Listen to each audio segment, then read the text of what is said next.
Allotment கேட்டு சென்னையில் எழுதியிருந்தோம். அது வரதுல கொஞ்சம் நல்லதான்.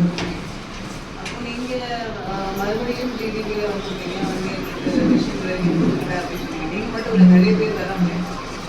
இருந்தாலும் இப்போ நம்மளுக்கு சமீபத்தில் ஒரு ஸ்பான்சர்ஷிப்காக கொடுத்தாரு. கேட்டாங்க ஏதாவது வாங்கி கொடுக்கணும்.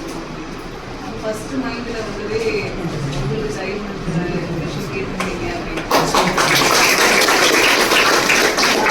ஸ்பான்சரிங்கிற நேரத்தில் என்னோட நன்றி தெரிவிக்கிறேன்னா, சொல்லி ஒரு 2 நாட்களுக்குள்ளேயே அவர் வந்து மிஷின் ரெடி பண்ணிட்டாங்க. இந்தியா இருக்கணும் அப்படின்னு கேட்டாங்க. எனக்கே வந்து இப்போ சீக்கிரமாக அவங்க பண்ணிட்டாங்களோ அப்படின்ற மாதிரி. ஸோ அவர் இன்னும் வேகமாக இருக்கும்போது நம்மளுக்கும் ஸ்லோவாகிடக்கூடாதுன்னு இன்றைக்கே நம்ம வந்து உங்களுக்கு கொடுக்கணும் அப்படின்னு நாங்கள் ஒரே வாரத்தில் கொடுத்துருக்கோம். மண்டே டியூஸ்டேக்குள்ளே சொன்னோம். தேர்ஸ்டேக்குள்ளே அவர் ரெடி பண்ணிட்டாங்க.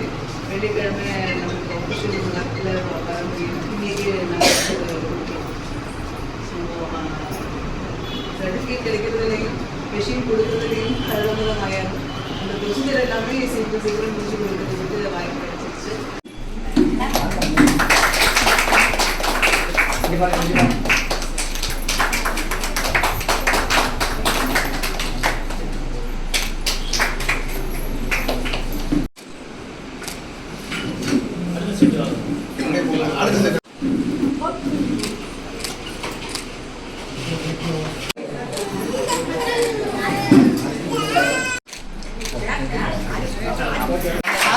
சாருக்கு அம்மாவுக்கும் மனமார்ந்த நன்றி.